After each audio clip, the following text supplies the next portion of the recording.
everybody, I'm Mel Clean. I'm with Peace on the Streets. I'm also here with Willie Monroes Jr., middleweight boxer. I'm going to get right into some questions about his life and how he's gotten to where he actually is right now in this moment.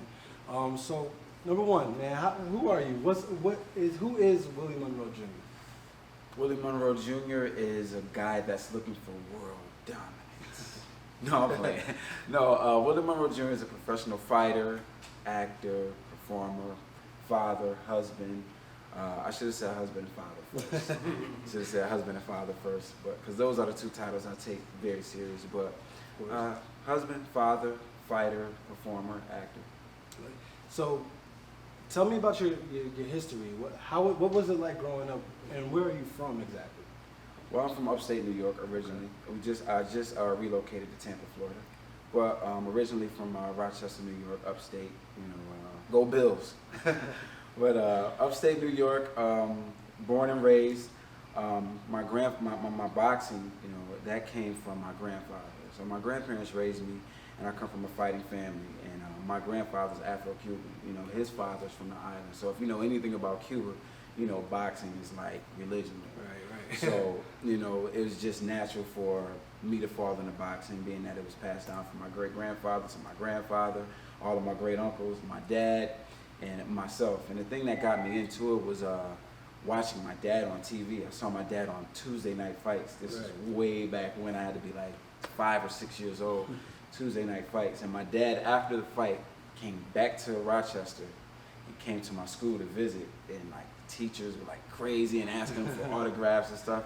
And I'm like, I want to be like him. That's my dad. Like, I was just proud. So, and just seeing the pictures around the house, and my great uncle was the first person to beat Marvin Hagler. Right. So it's only 3 people to beat Marvin Hagler. That's Willie the Worm, my great uncle, Boogaloo Watts, and Sugar Ray Leonard.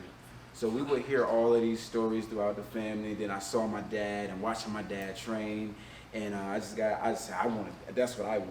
Right. So I started my amateur career at 6 years old. Okay. And ironically enough, I was just looking at one of my medals from 1993. Wow. I guess that'll tell you how old I am. Wow. I was 6 years old in 1993, yeah. But I had 142 amateur fights, 128 wins, 14 losses, 70 knockouts. And we turned pro after I failed to make the 2008 Olympic team. Okay. So in 2007 in the Olympic qualifiers, I lost in the finals to who's now a 2-time welterweight champion and a good friend of mine, Sean Porter. Okay. So we lost the decision to Sean Porter, and he became Olympic alternate. So after that, and I was just like, I've been in the amateurs for, I was like 19, 20 years old. I was like, I've done this amateur stuff for long enough, I'm just gonna turn pro. And in 2008, we turned pro. That was a good choice, right? Yeah. Who would you say was your most difficult match? As a professional, I would say Triple G. Okay. I fought Triple G in 2015. That was probably my toughest fight. Wow. Yeah. What would you say about Triple G that made it tough? Besides, it's Triple G. Yeah. I mean, what else can you say? It's Triple G. I mean, he's a very tough fighter, man. Very relentless. I think he has more skill than what people give him credit for. I mean, he's very, very strong. And people are like, oh, he's this knockout fighter. It's like, he's got a high IQ too. Yeah. So he's very technical. So it was a tough fight. You know what I mean? And it was early in my career. I think I had 19 fights at the time, 19 professional fights. Wow. But then again, like I alluded to earlier, I'm from Rochester, New York. So it's nobody from that area getting those type of opportunities. So it wasn't one of those things where I could say, well, you know what, let me wait till I get about 5 or 6 more fights. And it was like, look, we gotta swim now. Right. You know what I mean? Because right. this opportunity may never come along again. Exactly. So, but I say all of that to say Triple G is my toughest fight. Who would you say, outside of your father and your grandfather, was there anybody else that you looked to for inspiration in this sport? Yeah, my idol growing up was Roy Jones Jr. I love Roy. I never missed a Roy fight. After I laid my eyes on Roy and saw how he fought, it was just pure beauty. Right. Roy Jones Jr., Sugar Ray Leonard, James Toney, Tommy Hearns. I've watched a lot of the old fighters. Yeah. Obviously Ali.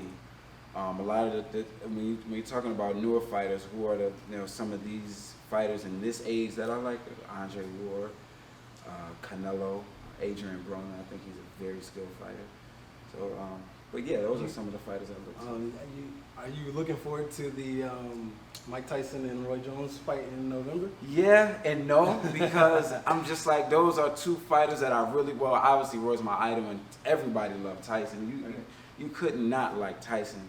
I mean, and both of these guys are megastars, but I just think with their age and everything that they've given to boxing, I kind of don't think they owe the boxing world any more hurt and pain. But once a fighter, always a fighter. Right. So I think it's going to be a good match, though. I'm picking Roy. You're picking Roy? I'm picking Roy. Oh. I'm going with Roy. Do you have an answer as to why you're picking Roy? I mean, Mike hasn't fought in 15 years. Right. Roy's last fight was 2 years ago. And a lot of people look at Roy as put it like this. Let me say this.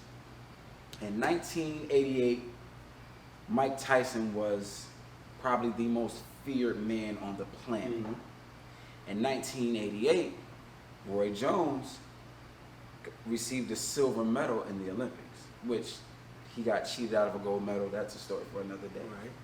If you could go back in time from 2003, because Mike Tyson and Roy Jones were supposed to fight in 2003, and you were to say, in 1988, you see that little skinny kid right there that just won the silver medal? Maybe 20 years from now, maybe 15, 20 years from now, not 20, or 15 years from now, he's going to be scheduled to fight Mike Tyson, this killer you see now, and he's going to open up as a 2-1 favorite. You'll be like, yo, man, get out of here. That got to be Superman. Right. That's what happened in 2003. Mike Tyson was supposed to fight Roy Jones, and Roy Jones was the 2-1 favorite. Right. So you got to give Roy that credit, man. I like a guy that came up from 154 pounds all the way up to heavyweight to win a world title and think I'm the baddest man on the planet.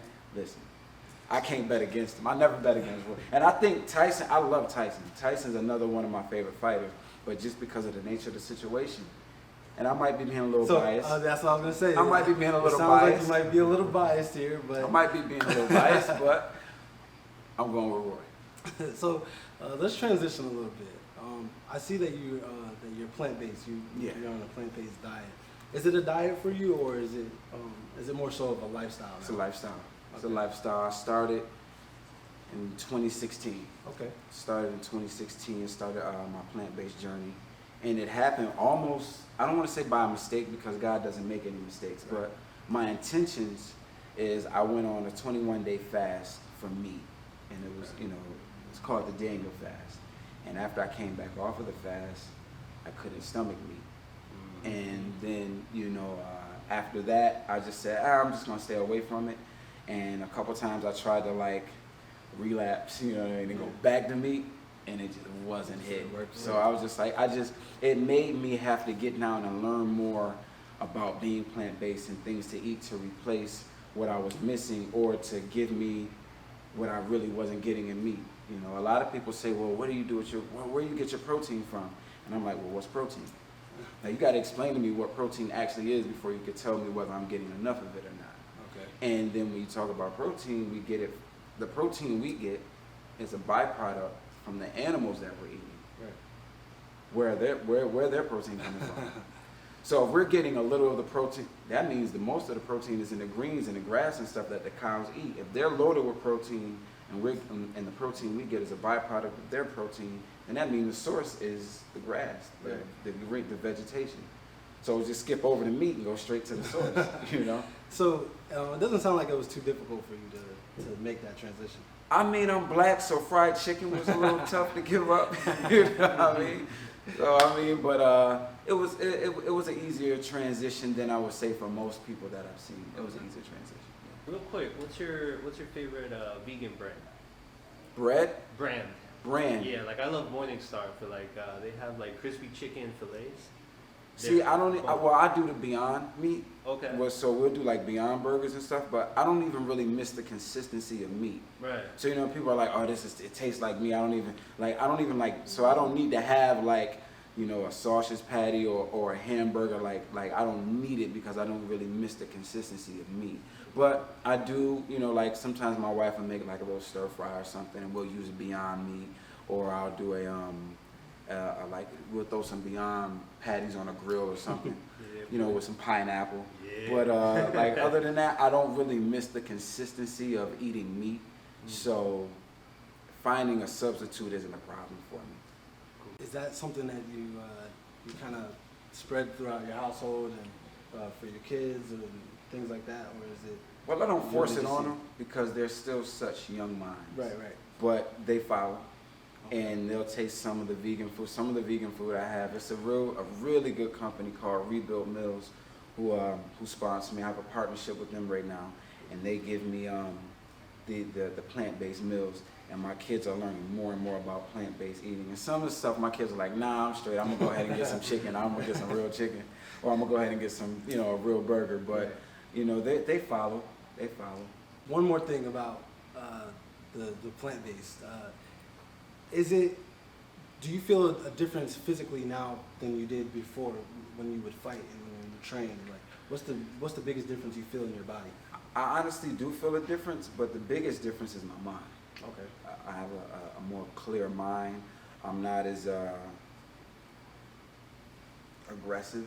I don't want to say that meat Really? makes you aggressive, but I think since I've stopped eating meat and removed that from my diet, I think a little more clear, and I'm more patient, and I have to be patient with the way my career is structured. So it's allowed me to be, and physically, I don't feel held back in like, because like when I was eating meat, and you know, with the type of training that comes along with being a fighter, Right. you know, some weightlifting and stuff involved, I'll get real tight, Okay. and I would just be real. Now I'm just like, I'm not as like if you look at me, I'm not as like swole as I used to be. I'm a little more lean. Everything seems to flow. So a little lighter. Yeah, a little lighter. I don't. It's not a lot of heavy muscle there that I have to fuel with oxygen, so I don't get as tired as fast. You know, I don't get tired as fast. I don't think I've ever really been tired in a fight. If you watch my fights, but Energy. the energy levels are spiked. Okay. You know. So I see you have a promotions company, Brick by Brick. Mm-hmm. What is it about Brick by Brick? The name, and what's the meaning of it, and when did it start? Well, Brick by Brick came along around maybe 2013. Okay. And it was just a quote that me and some team members came up with because of the way my career is going. You know what I mean? Like, boxing is a lot like the music industry. And like one of my favorite rappers probably of all time, and I got to meet him a couple times before he, you know, was tragically murdered, was Nipsey Hussle.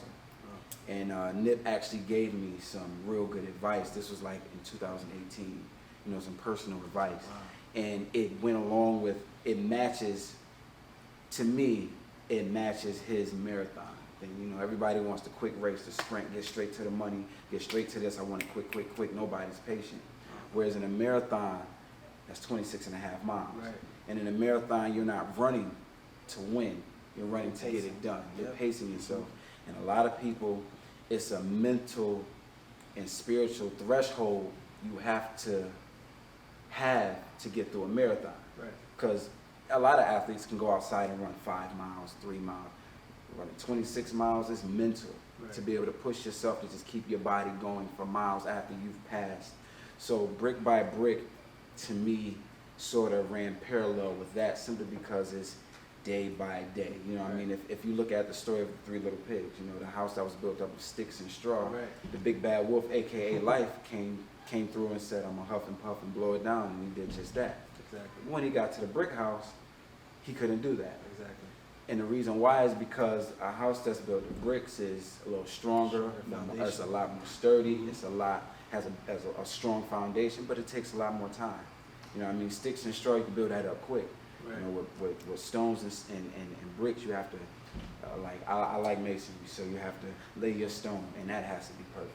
Right. And then you got to lay your cement, and that has to be perfect. And then the next brick, where it may take you 4 or 5 days to get 5 or 6 bricks laid, they already have 2 straw houses built over here.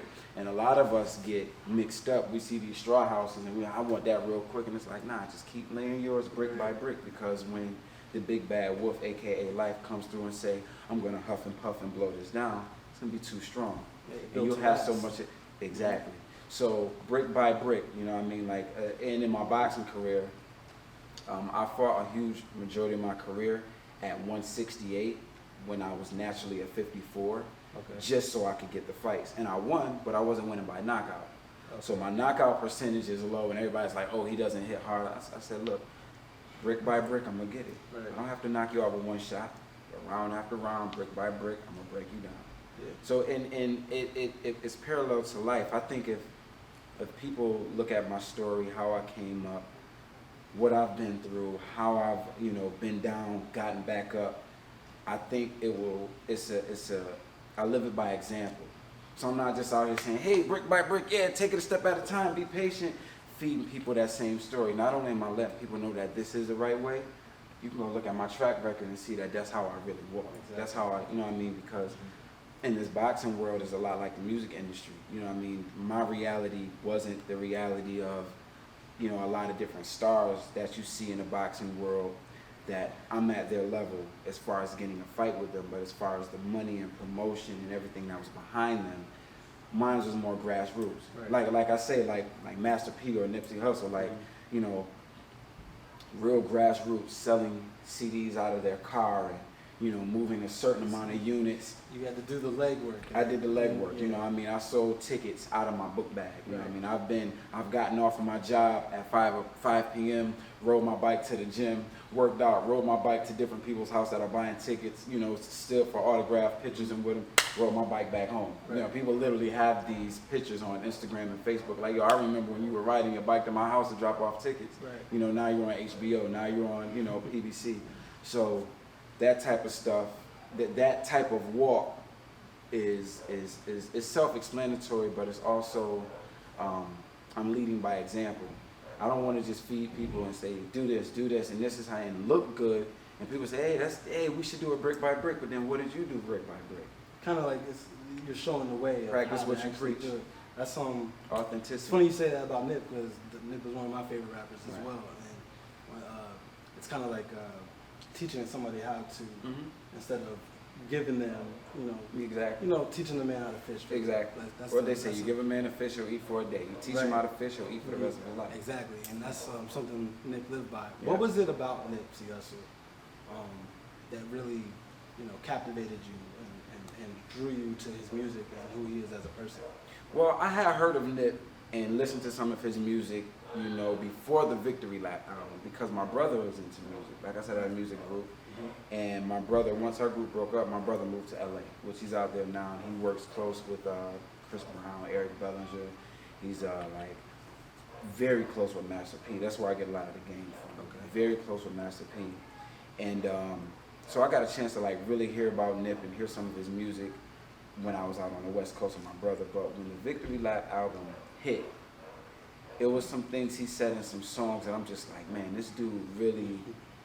All right, I've heard him before, but now he's really touching my soul with some of the stuff he's saying. Because in his song last time that I checked, he said, just from my people doing it makeshift out the garage. I literally trained out of a garage for about 3 years. Right. We took a 2.5 car garage. We went on Amazon, we went on Craigslist, and we would use coupons and go on the Ringside magazine, because they would send us these coupons of if you use this coupon in the next 24 hours, it'll be 50% off. And me and a good friend of mine just gutted his whole garage and turned it into a gym. We didn't have a ring in there. We didn't have sparring because there was no ring. We had a double M bag. We had a 75-pound MMA bag. It wasn't even a real boxing heavy bag. Right. It was one of those bags that you get from Walmart or Dick's, and not to downplay those, but it wasn't like a Ringside or Everlast bag. Right. So, and a tire. So, resorting back to Cuba, if you know anything about Cuban boxing, they put tires together and hit them as a heavy bag because they just don't have the money and the funds to be able to get the proper equipment. However, the Cubans and the Russians are the best in the amateur boxing game. So that showed me you don't need a lot to be who you really are. Right. So when Nip said doing a makeshift out the garage, I almost fell on the floor. Because I was yo, I literally trained for big fights out of a garage without the tools that other fighters have, and I went in there and won. Right. Went in there and won under these circumstances. So I understood what he was saying when he's talking about intention, and when he's saying play chess, not checkers. You feel what I'm saying? Right. everybody lives in a game of satisfaction. That's what checkers is. Ha, I jumped you. Ha, double jump. I jumped you back. Right. Chess is, I can take that man right now, but I'd rather leave that man right there because he's going to provide a blockade for me to take over your kingdom in 4 or 5 moves, thinking 4 or 5 moves ahead. Right. But that takes patience, that takes intellect, that takes intention. A lot of people, I'm not saying people aren't intelligent, but the patience that it takes that comes along with intelligence, people aren't really willing to stand on that. Right. So when he said playing chess, not checkers, I was like, man, this dude is like, he's preaching to me. Right. And then when I actually got a chance to meet him, I said like, yo, Nip, man, like, you know, like I got your album playing all the time. Like I'm getting ready to fight for a title. I was getting ready for a fight, but it ended up not being a title fight. And he said, yeah, man, I'm gonna see you. If it's a title fight, if it's in LA, let me know. And I'm like, oh my goodness, like Nip Hussle just told me if it's in LA, let me know. I'm like, I don't know how I'm gonna let you know. I don't have your information, but that's big, you know. And when I told him that, like, I say, yo, my brick by, it's actually a video on YouTube where his team put this video up of the meet and greet he did, and he came to New York. And the guy that was doing security, this is God, this is only God. The guy that was doing security did security at the Barclays maybe 3 months earlier when I fought at the Barclays. So when I walked into the store and I had on Team Monroe gear, he was like, yo, are you Willie Monroe? And I'm like, yeah, I just did security when you fought. And he was like, yo, we're gonna make sure you're in first to see Nip. And I was like, oh my God, like, what are the odds that this same security guard that was at the Barclays will work security at this event in New York and tell me we're gonna make sure we get you in first to see. That was really dope. No such That thing was as really coincidence. dope. No such thing. God is great. Yeah. God is great. Thank you so much, man. For sure. Thanks for Appreciate having you, me. bro. Like, you've given us so much insight on your life, and your career, and how you've come up, and you know how you built what you built. Yeah. You know, brick by brick. Yes, sir. Thank you so much for watching. I'm Mel Clean with Peace on the Streets Radio. You can find me at AWFRiP. Where can we find you? You can find me on all social media platforms at Willie Monroes Jr. All right, there you have it, guys. Thank you so much for watching. Please like, comment, subscribe at the bottom of the video, and we'll see you next time. But let me get with the movement.